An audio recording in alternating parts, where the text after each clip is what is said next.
Hey, dear listeners. My guest and co-host today is the funny, wise, and determined Gina Rodriguez, who you know from Diary of a Future President, I Want You Back, Philly Brown, and her award-winning performance as Jane the Virgin. Our Unqualified segment begins with a call from Alli, who wants to take her 75-year-old father on his dream trip to Ireland, but fears that his health may not be up for the challenge. Next, we talk with Alex, who feels discouraged when comparing the timeline of her single life to those of her friends who are all getting married and having kids. As always, thank you for listening to our podcast. If you have a question and would like to talk with us, we would love to hear from you. Just look for the link at unqualified.com. Ladies and gentlemen, you are listening to Unqualified with your host, Faris.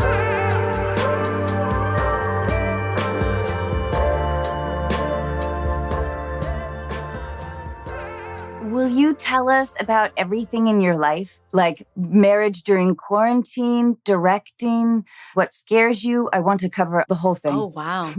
Well, every single thing scares me.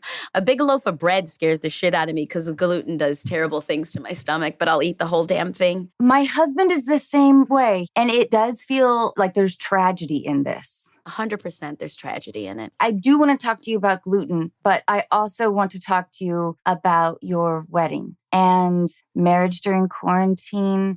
Will you tell us how you met your husband, like the whole deal? So my incredible partner, Joe, he came on Jane. He was on Jane the Virgin. Season 3, he played Don Quixote the stripper that my mom hires to surprise me. So the whole thing is like a big comedic farce of like, oh, Jane would never like a stripper. And then I ended up marrying him. But he came, he played Don Quixote. He was incredible, very quiet, very shy. I'm quite literally the opposite. Me too. Yeah, I love them all shy. Let me just open you up. Yeah, so he was super shy and really didn't do much in terms of like trying to get us to a date. So I was much more flirtatious. We didn't really do anything that first time while he was shooting Jane. 6 months later, I came back from shooting a movie called Annihilation where I'd shaved my head and put on a bunch of traps. So I went back to the gym to kind of like get back to normal Jane before we went back into season 4. And he was at the boxing gym. And then he was at the boxing gym the following day. And then the next day. And then the next day. And then finally I was just like, hey, dude, what are you doing here? Like, what are you doing at this gym? Where do you live? And he was like, oh, I live on the West Side. I was like, so what are you doing here? And he was like, well, I also box. And I was like, so when are you going to ask me out? He's like, right now. I love it. Wait, was that sort of the flow? Tell me about the nerves. I mean, I have no nerves when it comes to like partners. If I'm attracted to somebody, I'm not super afraid of approaching them because I actually desire somebody to love me back. So if you aren't interested in me, it doesn't hurt my feelings. I would prefer the reciprocal, right? But I've never really been like afraid to approach a human that I was attracted to. I feel like you are not a game player then. No, I've actually just recently started reading this book, How to Do the Work by Nicole LaPerla. She is a holistic psychologist, and she talks about emotional manipulation and how we do it so unconsciously. Mm-hmm. And so I've been kind of like deconstructing that in general about like guilt, when you're like guilting somebody. How you think you're just kind of like, no, I just kind of want you to come, instead of just asking for specifically what you want and they can say yes or no. So manipulation is not fun. What qualities in you would you say you inherited from your parents? I would say that like my father is super headstrong, super positive thinker, all about working with the voices in his head. Since I was younger, pre having any kind of exposure, my father, to like mental health or knowledge of mental health, because we come from very traditional Latino family, he was discussing this idea of like the thoughts you put in your head are who you are and how you respond to the world. So put in positive thinking and like, you know, he was all about honesty and transparency way before it was like part of this new wave psychology. He's been talking like this since I can remember. So I would say like from him, I definitely was empowered to go after what I want as an athlete though. So you compete to win, but you do it fairly. You don't cheat because that's not a win. Oh, completely. Yeah, that has actually carried me into our industry where there is no competitiveness with any of my fellow artists.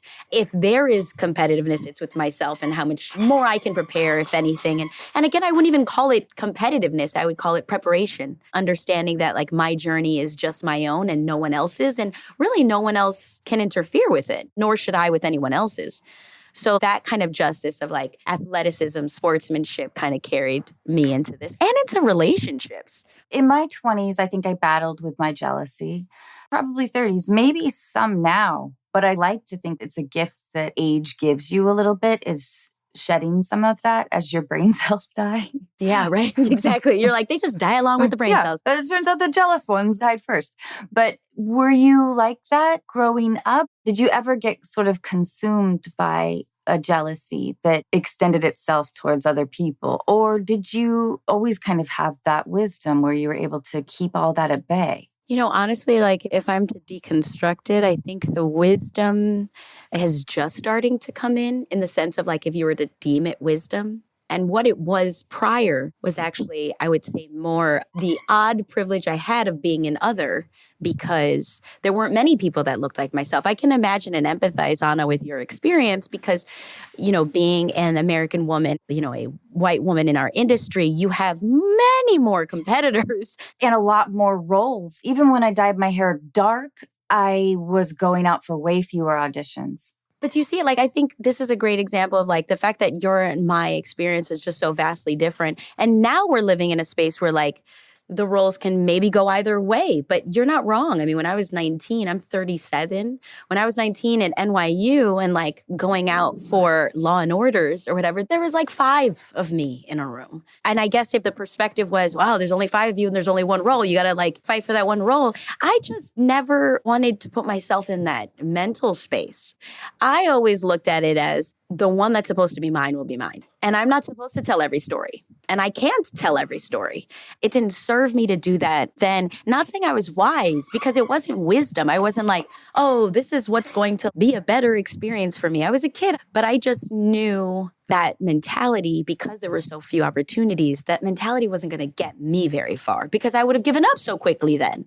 Because it was just like, well, listen, there's like 3 roles in a whole year for a Latina. If you don't get one of them, I'm not going to say I'm screwed. I'm going to say if I don't get one of them, I'm going to try the next year. And now as a producer, instead of there being 3 opportunities, I'm going to try to maybe expand it to 4, 5, 6, 10, so that we just have more chances. I just think that our journeys were so different that we can't ever compare. And that's the reason why you just can't compare to anyone. Our journeys are just so different. You're 100% correct, but it is very admirable to figure out that living in a space that makes you feel bad and wallowing in there, it took me a degree of maturity. I mean, it's a daily reminder. Yeah, I'm not like, levitating over here, but I definitely am aware of it. And that's what I find is the only way to eventually get to where you want is just to be aware. You don't really have to do anything. You just have to like know it exists so that when you see it, you're like, oh shit, I see you now. I see you envy or jealousy for whatever you may be. And goodbye. When you think of the idea of home, what do you think of? I think of my dogs barking in the morning to whatever is outside, wherever we are at. I think of waking up before my partner because he just never wakes up early, making coffee by myself, and just hearing his snores make me feel so good. And so wherever that's at, that's what home feels like. Will you tell us about like a favorite memory or a favorite restaurant or something amazing about Puerto Rico? Oh. There is a waterfall in the middle of what looks like just like a little town. And it's in San Sebastian. And the place is called Gozalandia. And you're literally like just in like a regular ass town, like random houses, a bodega or whatever. And then you turn down a street and you're in a rainforest and you're walking through this like small path to get to this massive waterfall where they've strung up a string on one of the trees so you can just like dive into the center of the pool of water from the waterfall. And it's just where Mother Nature is like, psst, I'm still here. Y'all try to build on me, but I'm still here. But that's probably one of my favorite places. Or Utuado, which is the jungles of Puerto Rico, right smack in the middle. And you go there and you just believe you are in heaven's waiting room. You're like, oh, this is what heaven's waiting room looks like. And I'm just going to like wait till God shows up, right? Like any minute now. It's magic. Dancing in the streets of Viejo San Juan. Oh, my God. Oh, I mean. I wish I could dance. Maybe you could, like, help me swivel my hips someday. Oh, God, I bet you could. I would love that so much.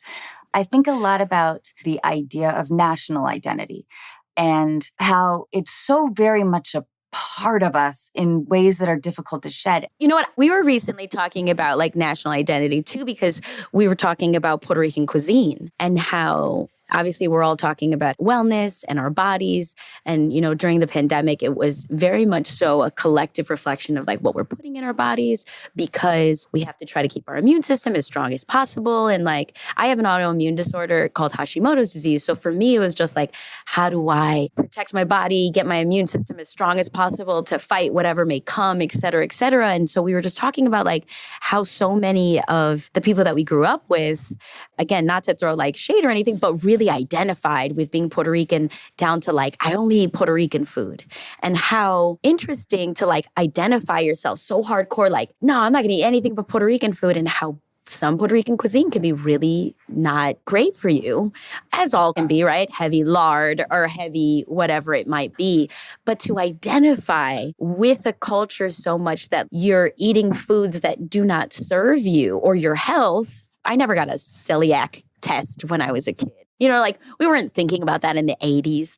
And so just like identifying with a culture to a point where it could not serve you in this particular sense, cuisine, is just very interesting. And so I've been deconstructing that a lot more. The fact that you brought it up is very interesting. This was the first time I started to think about the ways in which I do things that are very specifically like my cultural upbringing and whether they serve me or not. And have I just been doing them because I've been conditioned by this specific culture? I love being Puerto Rican. I love being a part of this culture that is so rich and delicious and just like multi-layered, but it is complicated. It's something that I envy, though. I envy the idea of an identity that is cultural and generational, that's steeped in sort of a unique history. You know, I have like 0 allegiances.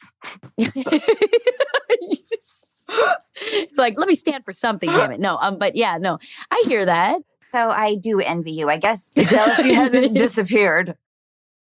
Okay, let's get back to the boxing gym. Yeah. So you said, when are you going to ask me out? And he said, right now. Yeah. He said, right now, are you done working out? I was like, yeah, I'm done working out. I need to take a shower though. And he was like, okay, well, I'll shower here. And I was like, I'm not showering in this gym. I'm showering in my place. I had an apartment in Venice at the time. And it was a 2-bedroom, 2-bath. And so I was like, I have a second, shower you can use, which was already kind of ballsy. And now that I think about it, I love it. I didn't mean it like sensually. No, but you trusted him. I did. Something in him made you feel like, yeah, come over. I think everybody that meets him feels that same sentiment. He's a really good human being. He's living in the now. He is kind to everyone. He's definitely an inspiration for me in living a life that serves me and making decisions that serve me, whether it's like the popular decision or not. He's wonderful. And I did feel very safe. So he came over and we talked for hours on my balcony. And then it was like 7:45 and I had a blind date at 8 p.m. And I have never been on a blind date. This was the one blind date. Who set you up and you couldn't get out of it? My homegirl, Carly, who I love so much, was like, we're getting you on a date. We are finding you a man or a woman, whatever. She's like, we are finding you a bomb-ass partner.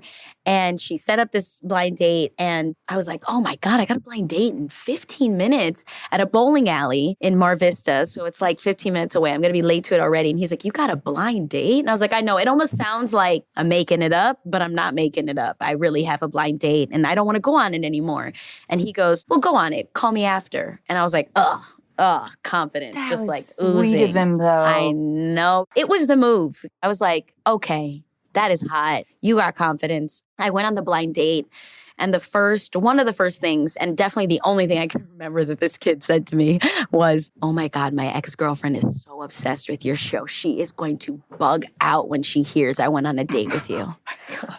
I was like, oh my God, I have a great idea. This is what you're going to do. I don't want to be here either. So I was like, you're going to call your ex and tell her I was on a date with Gina Rodriguez and all I could do was think about you. And you're going to get her back. And I'm going to go and call this dude I just met who's just way better than your ass. No kidding. I didn't say all that, but I was like, so that's what you're going to do. Great to meet you. Good luck. I think he got back with his ex. This is amazing. Yeah. Everybody got their hearts, mended. So you called him? And I called him and we FaceTimed for hours after my terrible blind date. And we've been together ever since.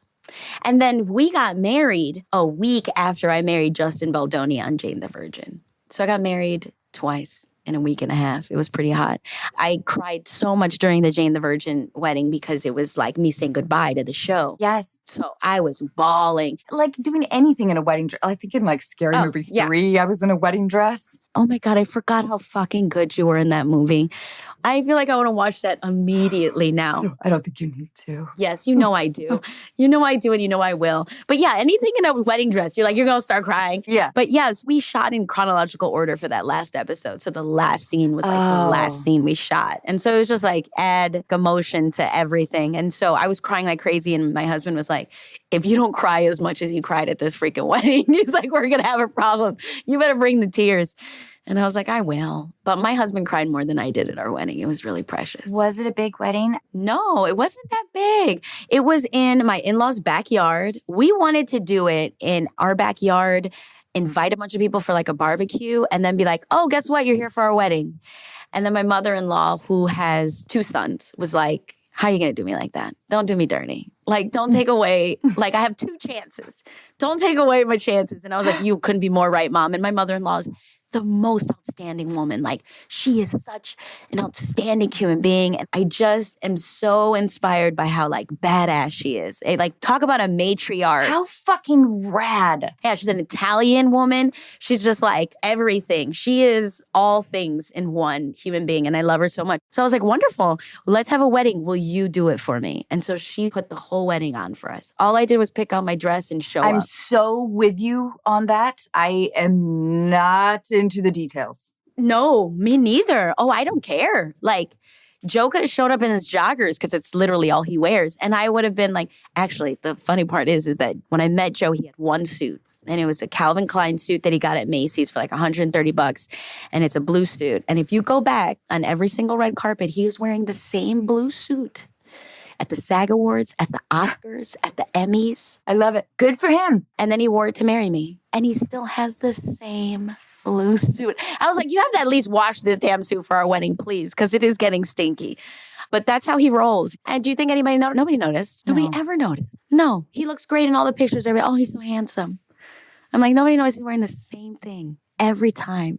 How did you guys digest together, like, essentially your first year of marriage being in quarantine?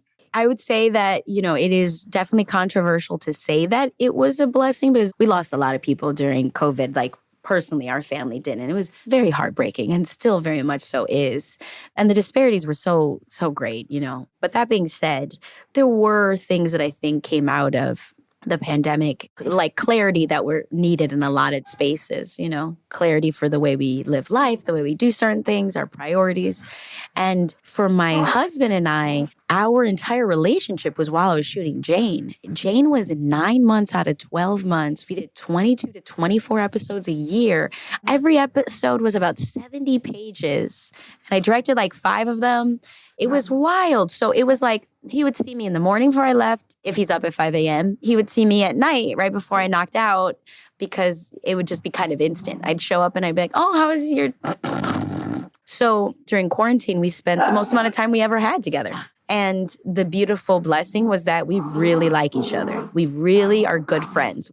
And our friendship has just gotten stronger. And we worked really hard on it because we had to. I mean, partnership is interesting because it really is just 2 people deciding to make choices that benefit themselves and the other person. And it's wild.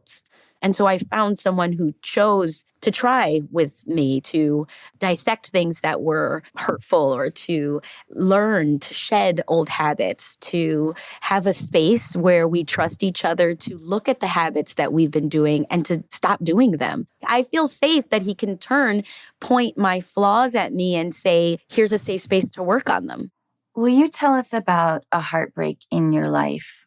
I always ask about a romantic heartbreak, but I'm also interested in career or friendship or family. I would say when it comes to career, it's a game. There is no opportunity for heartbreak. I have made mistakes that I have had to learn from, and I will continue to learn from them. But when it comes to a project or not doing a project, there is no heartbreak there. I truly believe that, like, the stories I'm supposed to tell, I will tell. the stories I want to tell, I'll figure out a way to tell them. And I'm really empowered by seeing my fellow sisters tell the stories that I wasn't right for.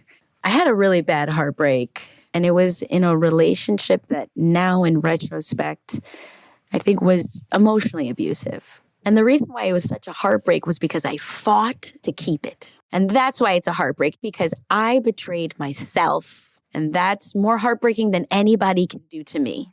Because if somebody doesn't want to be with me, that's not a heartbreak to me. I want to be in a reciprocal relationship, in friendships, in career. Reciprocity to me is important for like a healthy relationship. You're completely right. And Gina, you don't have to get too specific at all, but did you compromise yourself in ignoring or accepting that behavior? Yeah. I accepted it.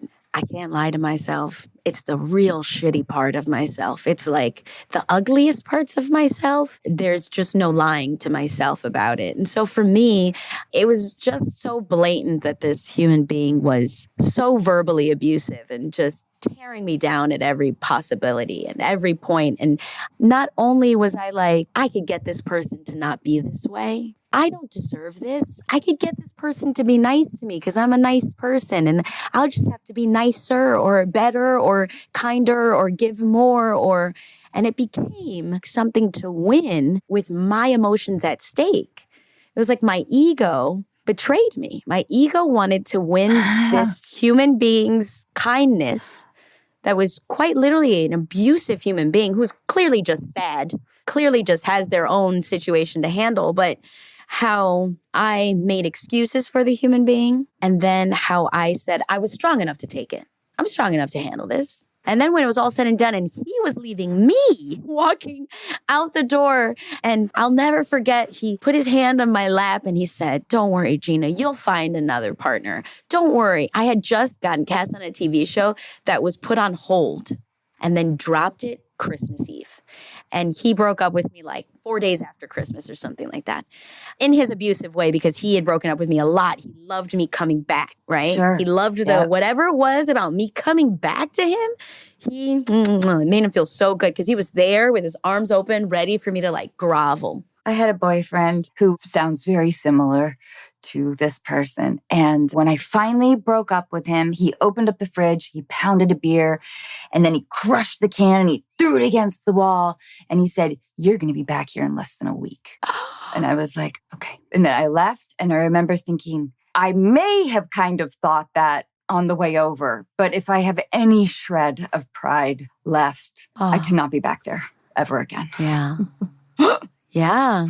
But I was drawn to somebody who enjoyed me crawling on back. I know. Low. You know how like success is the best revenge or whatever? I'm not into revenge. I don't think revenge is needed. I think life works itself out for you. Like life just works itself out for you. But karma worked so quickly for me. So he pats my leg and he says, "Don't worry, you'll find another boyfriend. Don't worry, you'll get another show." Because I had just gone through like 2 days of crying from the show. It was the first show I'd ever gotten cast in as a series regular. And it got canceled. And when I was crying about it, he was like, "Oh, get over it." I'll never forget him telling me to get over it. And I was like, I will. Let me just get over it. Like, I dated a guy like that too. A guy who would say things like, "You're really lucky." Or like, "What's the big deal?" Oh, yeah. So he was like, "Yeah, you'll get another boyfriend. Oh, you'll get another show." About 2 weeks later, I booked Jane the Virgin. About 6 months later, my poster was everywhere. But it was really interesting how quickly, like, oh, well, he can eat that shit, he told me. Yeah, Like, that's right. And I don't need anybody. Yo, don't worry, you'll find a boyfriend. I'm like, dude, get out of here. So, Gina, our first call is with Alli.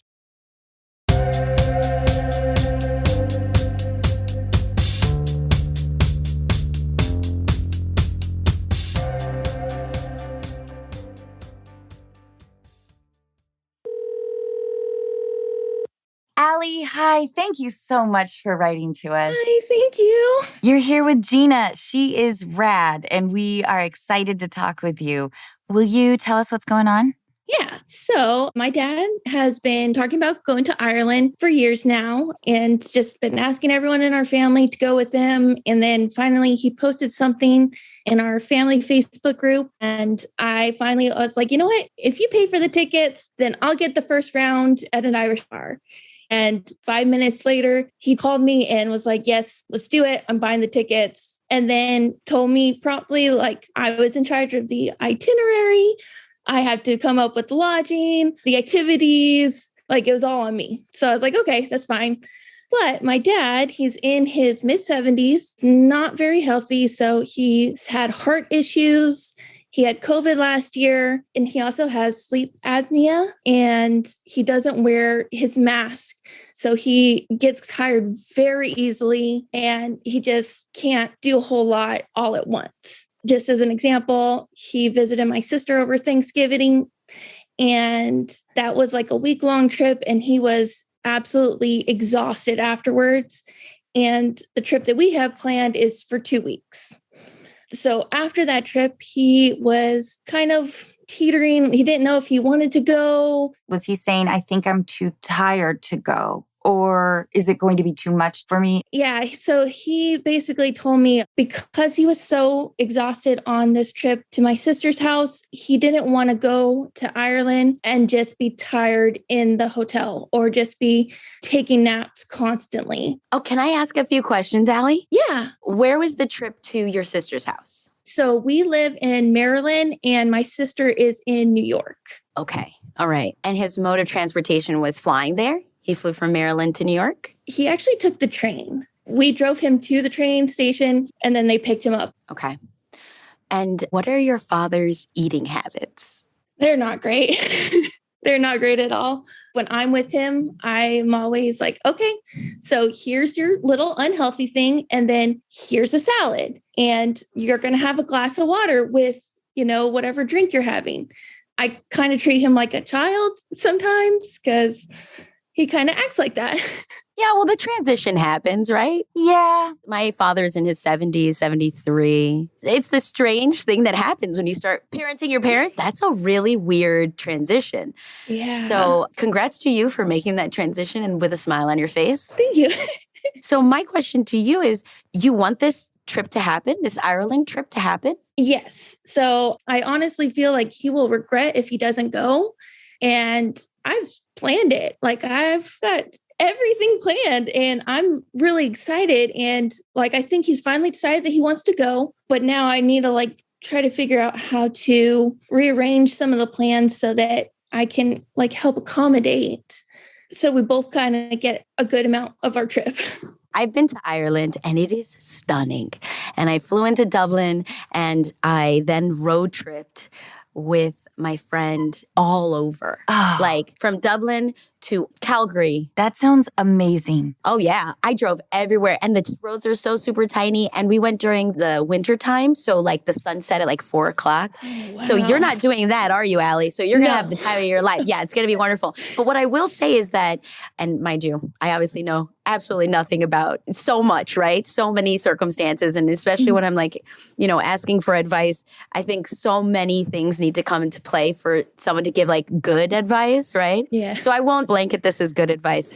I'll blanket this as advice based off of lots of assumptions. Mm-hmm. I think you should definitely go, especially because your father's in his 70s and he's on that beautiful last 25 years of life, that last chapter, because he's going to live till he's 102. And what you're going to do, if I were you, Alli, not what you're going to do, because you're going to do whatever you want to do.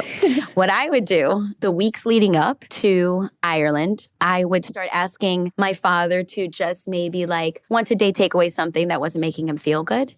Maybe just one thing, not everything, just one thing. So it's all right, Dad, I get it. You're going to eat all of that and you're going to do that thing, but just maybe don't have that one glass of wine so we can have that beer in Ireland. Okay. Maybe don't have that one Snickers so that we can eat a bunch of potatoes in Ireland and start getting him excited about all the things he's going to be able to do in Ireland, right? If he just waits the 2 weeks to get there. So the 2 weeks leading up, you're going to have to just take out a few things that we could save for Ireland. And then I would say, I used to be so upset at my body if it didn't last the whole day. I used to get so mad. I used to be why am I tired? I would get mad at myself for my body telling it needs rest. Yeah. It needs these certain things. And recently I just started to side with my body. So maybe there's something where you could say, hey, Dad, let's nap once a day, every day. Okay. Oh, I'm all about napping. Yeah. Let's nap. you're going to be jet lagged. Yeah, you're going to be jet lagged. Yes. You nap. I'm going to read next to you. And every day, your body is going to want to nap. And we're going to pick the most beautiful place for you to nap in, Dad. So maybe that's like in the rental car overlooking the ocean while I read next to you. Oh, that's a good idea. Yeah, instead of being sad in that Dad's body needs a little bit more napping, or Dad's body can only do one event a day, instead of being mad at his body for not like going out and like getting it, he can just side with his body and be like, you know what? One thing today is going to be enough. One thing today means I get one more memory when I get home. Yeah. One more of those beautiful Ireland memories that I want so bad. If I have one a day, then I have 14 of them versus needing to do 100 things in one day, versus needing to like do all the things. I bet you stepping out of that airport and him being in Ireland and going into one pub is going to satisfy your 75-year-old dad's dreams that he gets to have, you know, before his whole journey is up, right? Yeah. Because we don't know when our journey is up. We don't know if it's going to last another 100 years or if it's going to be tomorrow. So like, what are the cool compromises you can make that actually empower him versus make him feel bad about his body being a little more tired or his body not being able to accomplish these certain things? We could just be like, it's all good, Dad. I don't want to climb that 2,000 stair thing anyway. Let's stay at the bottom. That's right. Stay at the bottom. Let's look up at this beautiful mountain. Let's look over at the beautiful ocean. And that's enough. And that's enough. Gina, what brilliant advice. And Alli, I think you have to maybe also look at it like Gina's suggesting is like, I'll be back with my best friend or whatever. And then that's when I'll climb the tower. Yes. But instead, you're going to check off all these bucket lists for Dad that are just going to look a little more chill. Just you're going to do them a little more chill. You're going to maybe just do maybe 3 of them versus 10. I think it's so smart you guys are doing 2 weeks. Too. Yeah. Because you have all that padding, then you have that time to, like Gina suggesting, not packing too much at all, like take that pressure off. Yeah. Because you'll be back. And I love, Gina, your suggestion of sort of like, hey, you're going to get your reward. We'll get dessert over there. Yeah. Save it for Ireland, Dad. Save it for Ireland. Yeah, that's great advice. He'll feel a little better. He'll feel a little more energetic, and it'll be so exciting. And have you given him the whole itinerary and everything? I've given him kind of the layout so he knows where we'll be traveling each day. I haven't packed too much into each day because I'm like, okay, well, I would like to spend the day in like Cork, and, you know, we're going to see what we see. Yep. Yeah. So he's got that kind of like rough outline of what we're going to do.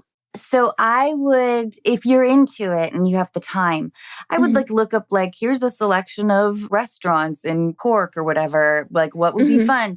That will keep him motivated to take care of himself a little bit, you know? Yeah. Like if you keep feeding him little bits, like each day of like, do we want to see those cliffs or do we want to see these cliffs? Yeah. Yeah. That's smart. That's smart because that visual motivation is going to be exciting. Yeah. Yeah. Have you guys already like booked everything? I just love this so much. Yeah. I've picked out quite a few Airbnbs so that we have like, you know, our first destination, and then we're going to do things around there. And then our second destination, we'll do stuff around there. So yeah. Maybe when you can, if there's anything iffy in terms of lodging that you're uncertain about or whatever, maybe you can call the host and say, hey, I'm traveling with my older father.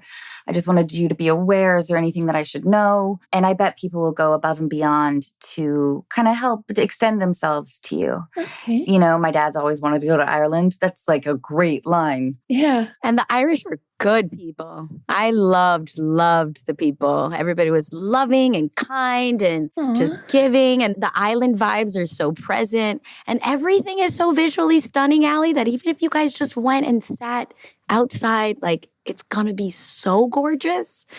You know, even if at last minute you have to cancel everything, but just sitting with your dad at the hotel, like outdoor area. Yeah. I think it's going to be worth it because you know what is like the most incredible thing of these 2 weeks is you being with your dad. Yeah.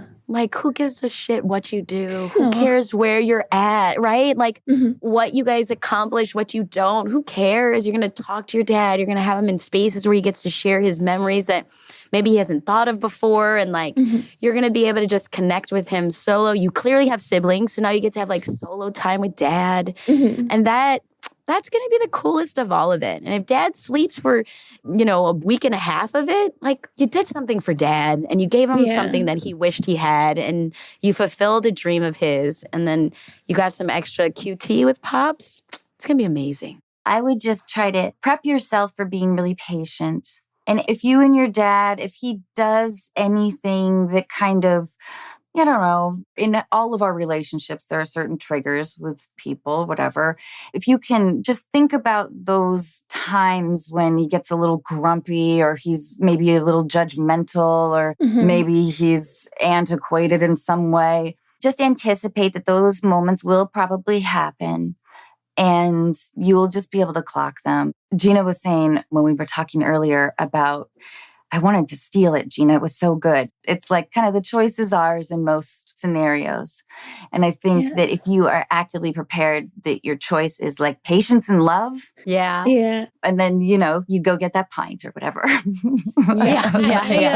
definitely built in like rest days so that we don't have to like spend the entire day together. Good for you. Because I will definitely need to refill my patience with him. So yeah. Well, that's beautiful self-care. The fact that you're so aware of that already goes to what Anna said, and you're going to have those moments and be like, oh, I need a minute. I'm going to go walk the block, Dad.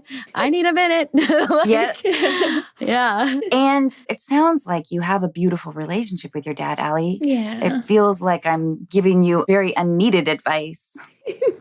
No, I really appreciate it. I was like, your advice is helping me because it's so true. It's just like being aware of those moments because you're so right. Like the more you're aware of the things that trigger you or the people that you love, the more you can like handle those circumstances when they come up. So Diversion. thanks for that. I needed that. Yeah, I needed that. Yeah. Like, look over here.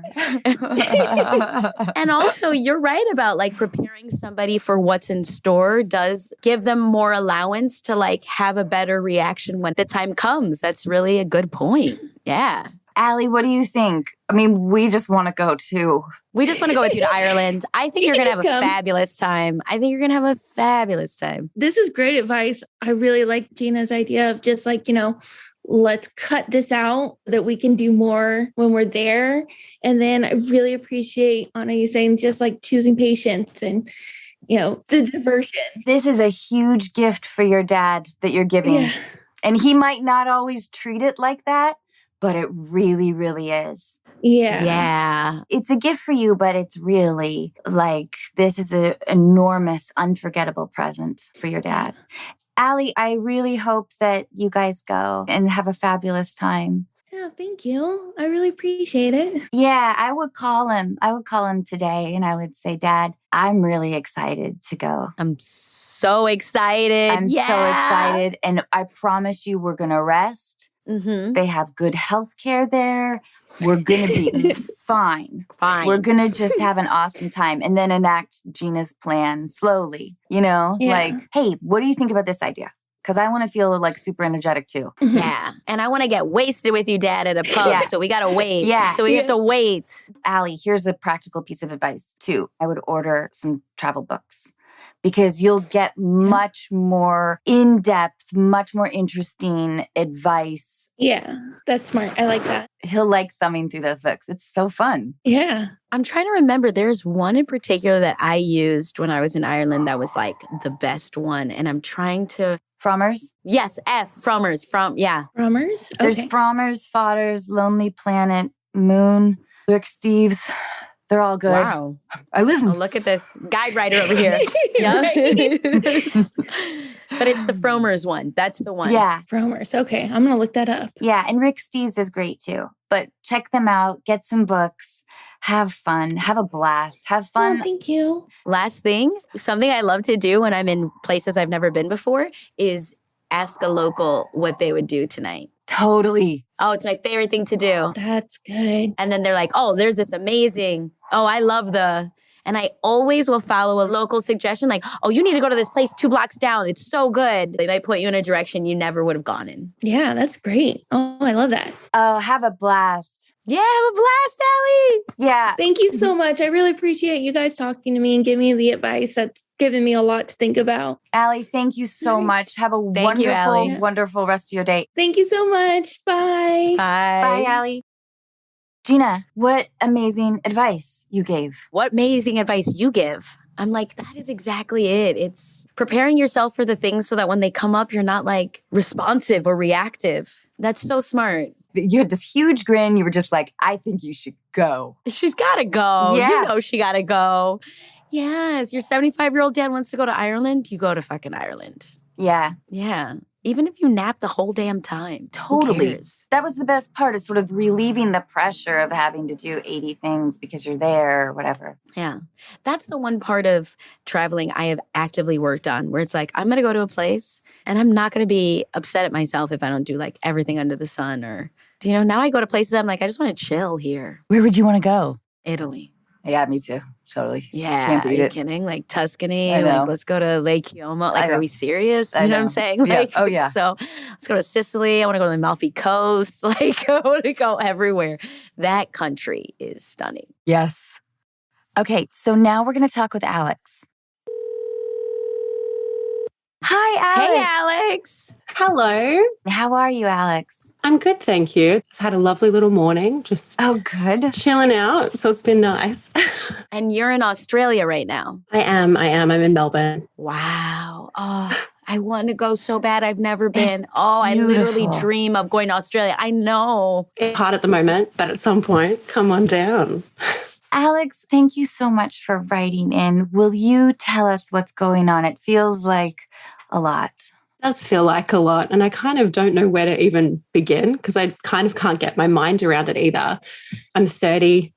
I'm single and I've been single for like quite a while now. And I'm just kind of going through this thing of how do I go out and meet someone and how do I get back into that kind of thing? What's kind of happened for me over the last 2 years is that I've been working overseas. I was living in Japan, and with COVID, they decided to cut my job. So I had to fly back to Australia in March last year. And then with everything going on in the world, we went into lockdown, which was so hard. Like we couldn't travel more than 5 kilometers from our house. We weren't allowed outside of our house between 9 p.m. and 5 a.m. And you're with your parents. I'm living with my parents. So with the unexpected coming back to Australia, I was like, I have nowhere to go. So came here.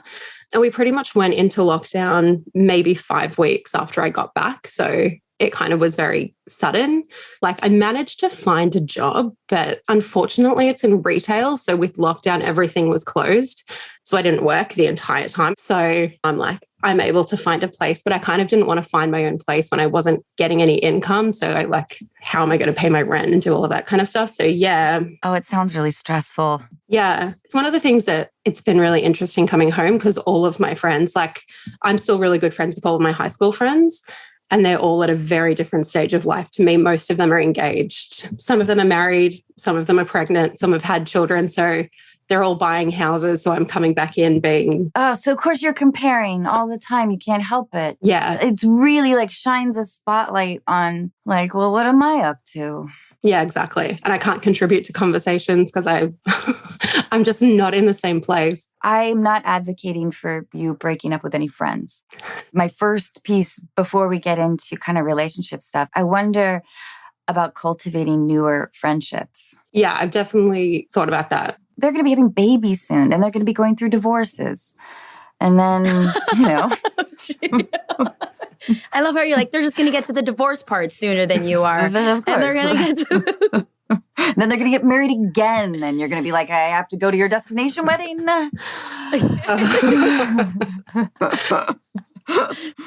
So just keep that in mind, Alex. I will. The thing that I'm a performer, and like all of my friends that I've made while working overseas, because I've been doing performing jobs overseas, have all been performers as well. So they've been the people that have been like in the same boat as me. We're really similar. We get along really well. But then they're all overseas and I'm in Australia and I'm like, all my friends are in America. Right. So like the people that really get me and the people that I feel really close to and connected to and kind of have a similar lifestyle, don't live here. So coming back here again, which I think kind of leads into the relationship thing, makes me feel like I'm like back in my childhood room. I feel like I'm 16 again. And I'm Right. like, how do I get out of that mindset? Yeah. Are you dating at all? Because everybody's feeling really stuck right now. Yeah. I feel like I'm not. I'm on one dating app and I truly hate it with a deep burning passion. It just makes you feel kind of bad, right? Oh, it's so icky. It's gross. I hate it because it's not like a genuine meeting people. The people that I've dated before, like the people that I dated overseas, we kind of had just met somewhere and had a conversation and it was really like genuine and authentic and it was nice. But like seeing just someone on a screen and then being like, oh, your photos are okay. I know. It seems really inauthentic and I kind of hate it. Yeah. And you miss performing. I do. Will you tell us about your performing? What do you do? So I'm trained in music theatre, but for the last 5 years, I've been working at Universal Studios. So I worked in Singapore for 3 years and then I've just worked in Japan. I was playing Marilyn Monroe. So fun. So that was fun. Yeah. Yeah. So it's like a fun little character. So it feels like there's like a few things that are happening currently in your life that if we look at it with logic, right? If we look at it rationally versus emotionally, we can say like these will all resolve itself when life starts to come back to its normality or what we consider normal, right? So I feel like what's really exciting for the situation that you're in is that it's not permanent. It's 100% temporary. It's like a super long layover. It's like a super long layover. It's like an annoying jet lag. You know, there is light at the end of the tunnel because you are stunning, cool. Like within a few minutes, you're like, very cool personality. You're obviously a beautiful woman, a cool human being. So I can't imagine it'll be difficult to find somebody awesome when you're in a circumstance that's more appropriate to finding somebody awesome. Because I think you're right. I think dating apps are only difficult because we have been taught dating through the lens of like Instagram or Twitter, right? So like these things came up and it's scroll, scroll, scroll. And like we've been taught, conditioned to scroll, scroll, scroll by people's faces and look at people and judge them versus like pictures. And that doesn't work for you. And that doesn't work for most people. And I agree with you. It is super inauthentic. And it is just a unfortunate circumstance that you're in currently because you can't go out and like meet somebody normally. You know, so like performance is going to come back and that's going to be so much fun when you're like, guess what, mom and dad, I'm out. Singapore is calling. Because that's going to happen. Yeah. And it is going to happen that you're eventually going to be able to get out of these dating apps and into the real world and see real people and connect with other performers. So those things are all like that kind of shitty circumstance is super temporary, thank goodness, right? And you're healthy and you're smart and you got parents that'll let you come back to their house. So that's like, whew, you know what I'm saying? Like, oh my God, when we were in the pandemic, I was like, if this happened 20 years ago, growing up so poor, that I was like, we would have been in a lot of trouble. And how I just am so grateful that it happened now versus like in a time in my life that I couldn't withstand it. And so the circumstances kind of surrounding you are, you're not alone in feeling them. You know, like my assistant who's incredible. She's 25. She's young. She just got out of college and she hasn't been able to date for 2 years either or meet anybody. And she hates apps as well, just like you. And she's got everything going for her and nowhere to put it. Like, you know, and so like very much so it is an unfortunate circumstance of where we are in our timeline of life, which sucks. Now, for you, I'm not worried, Alex. You're pretty awesome. You know, like, now, mind you, that does not devalue your feelings. They're very real and they're very valid. And feeling alone and tending towards depression is very real, and you are definitely not alone. Mm-hmm. Truly, what Gina is saying, it validates our feelings essentially on a societal level, knowing that you're just not alone, that so many people have put a lot of pressure on themselves to get things figured out somehow, or feeling bad that they haven't gotten things figured out or whatever. But I will say, like, you know, you were discussing about how like your friends are either like married or they're having babies or they're like whatever. I'm 37 years old. I got married at 35. My 2 older sisters got married before they turned 30. One has 4 children. The other one has 3 children. I am so far behind, right? I'm exactly where I need to be, Yeah. Alex, because I get to watch them. Yep. I get to watch all their mistakes. Totally. You get to watch all your homegirls and be like, I'm not doing that. I'm doing that. I'm definitely not doing that. I'm 100% doing that. And so you get to use this not as like because I get that perspective. My grandmother used to tell me she was going to die before I got married. Finally, I was like, yeah, you probably will. So like, back off. Yeah. Like, eventually I had to be like, woman, this is rude and this is manipulative and it's painful. Like, you're hurting me because I'm not going to make this partner just fabricate out of thin air and like marry this person. Like, I have to find this person. And trick of the trade, I think, as we all know it, when you stop looking, that's when they show up. Quite literally for anything in life. I mean, like, depends on what religion you are, but it's like, there's a saying in every religion. In Christianity, it's like, leave it at God's feet. In Buddhism, it's like, let it go and you'll never struggle. Like, every faith has a mantra in this perspective because it's so true. It's like, nature helps you figure it out once you're like aware of what you want, and then you kind of let go of the way it happens. Mm-hmm. Oh, okay, I didn't know it was going to look like that, but hey, I'm digging it. I didn't know, all of a sudden, like, my friend from high school is hitting me. I never liked him before. Oh, wait, we're kicking it now? All of a sudden, I'm like, wait, I kind of dig you more than I ever thought I would. It's like, that's when things happen, is when we let go of them needing to happen right now. Yeah. And that's what happened in my career. Like, when it talks about acting, like, I didn't hit it until I was like almost 30 years old, and I was playing much younger. So people were like, oh, you're right out of college. I'm like, no, bitch, I'm 30. Like, took me forever to hit it. But before I booked my first big job, like the one that kind of set my career, I literally said, I'm done deciding what this looks like. I'm done worrying about it happening tomorrow.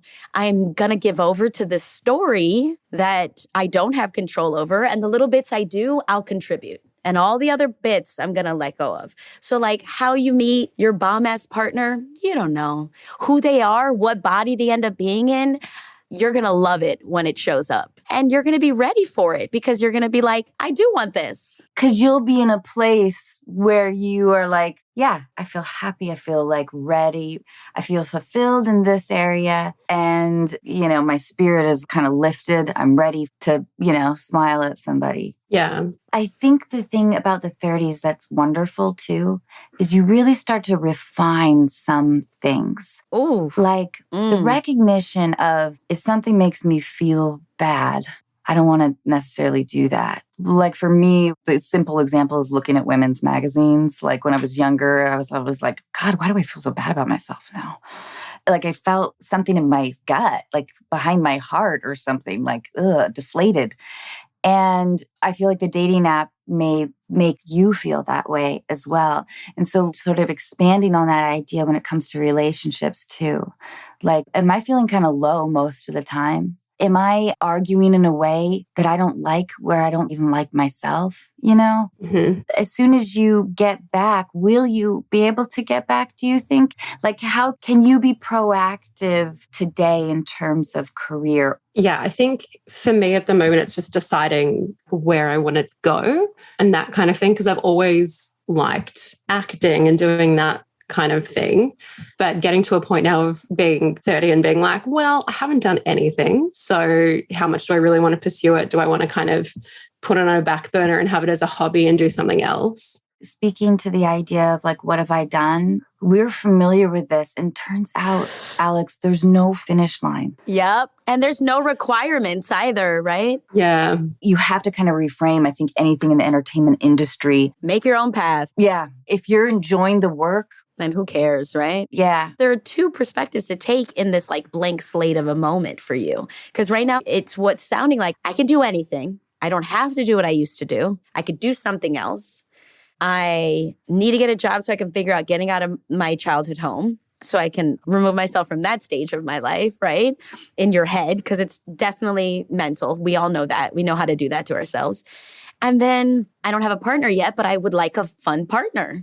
So in this blank slate, it could feel like, oh shit, like what am I supposed to do? Or oh shit, I can do anything. Yeah. No kids, no husband, no mortgage. Yeah, I have nothing tying me down. It's You brilliant. got nothing. Yeah. You can leave tomorrow to any country and work in Universal Studios and see where that journeys you to. But another thing, and I hate that I'm about to say this. I hate that I'm going to say this because it's my least favorite time. My least favorite time is being alone. I have to be honest. I hate being alone. And I'm not talking about like without a partner. I'm talking about being alone in general. I like my friends or my cousins nearby or like my parents or my dogs. Being alone is very hard for me. So I know it's something I have to work on. And I know why I have to work on it because I don't want to hear the things that I want to tell myself when I'm alone. Mm-hmm. So the reason why I hate that I'm saying this is that you just have like a bomb opportunity right now to do what Anna said, which is start filtering the things you do and don't want in your life. Because the older you get, the more clear it gets. I will never be able to deal with so and so and so and this and this and this. These are things that don't make me feel good. I don't want a partner that does this to me. Where when we're in our 20s, you're like, just love me. I'll do anything. I'll be anybody you want me to be. Like, just love me. Somebody, please just love me. And I went through that for way too long. But the second I got into a space where I'm like, no, that's okay. I want to be loved in return this way. Mm. And the clarity, oddly, calls that person to you. Yes. I believe in the mystical. But I believe if you start saying like, this is what I want it to look like, it starts forming. Somewhere in the world, it's going to start forming. It's almost like if you force yourself to smile, it does make you happier. And like as you maybe reach out to your friends that are still in the entertainment industry, if you want to still explore that, you just kind of have to trick your brain for a minute. Your narrative has been failure, failure, failure, failure. Now what? You know? Yeah. And when it should be world of opportunity that my friends don't have. Yeah, exactly. So as you kind of reach out, instead of saying like, I'm going crazy or whatever, say, I so miss performing. Like that was like some of the best times of my life. I want to get back out there. Do you know of any opportunities? I miss you guys. I really miss all those crazy ass tourists.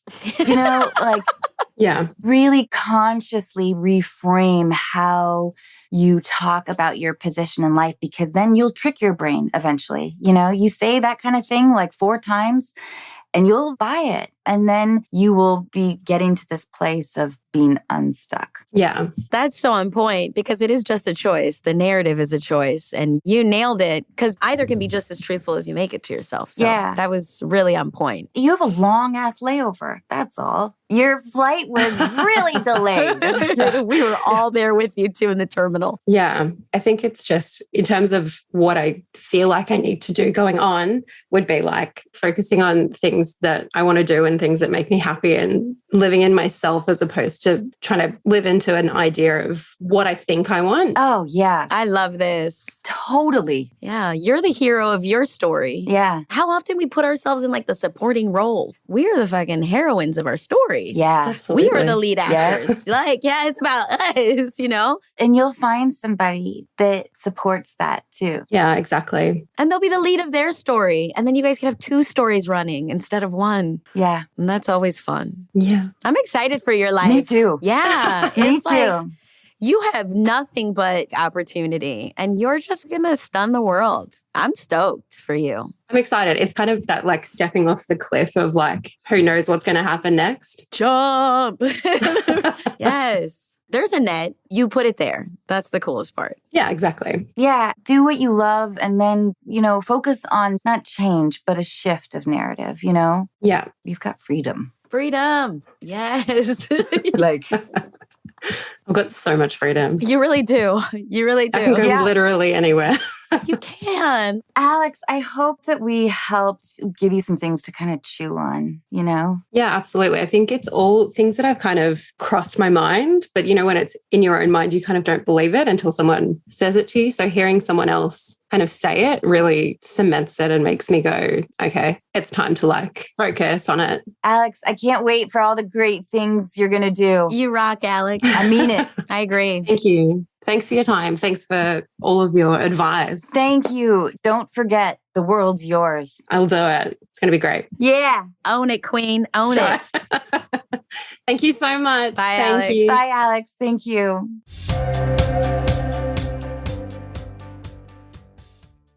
Gina, you are just so wonderful at this. No, you are wonderful at this. This is so dope. This is fun. I could see why you enjoy this. I do. And it's all about talking to strangers. Gina, what's the name of the thing you directed? I have 2 projects. One project is out right now. It's a podcast. It's called The Last Known Position. It's super dope. It's a serial podcast about a submarine pilot who gets asked to go on this mission. And there is a sea creature that they're actually hunting instead of like this plane that they are perceived to be hunting is like this plane that fell. It was super dope. It's with this company called Q Code Media. And I'm going to work with them more. I'm a really big fan of them. Oh, good. Yeah, they're very artist first, artist friendly, and really about making what the artist intended. So that's very exciting. And I dig podcasts because I'm a big road tripper. So I love to listen to shit in the car. Yes, I love narratives. I love trivia, just like opening up your perspective. Big fan of that. I then have a project coming out on Amazon, which is a rom-com called I Want You Back. And it's with Charlie Day, Jenny Slate, Scott Eastwood, Manny Jacinto. Oh, what a great cast. Yeah, it was a sexy cast because Charlie and Jenny are so funny. Really strong rom-com directed by Jason Orley, who was like trained by Nancy Meyers. Really strong filmmaker. I'm really big fan of him. It was very loving and really dope because he knew that I was directing. I haven't directed a film yet, but I will. But he was really awesome because he'd be like, hey, come over here. Like, what would you do? Would you do this?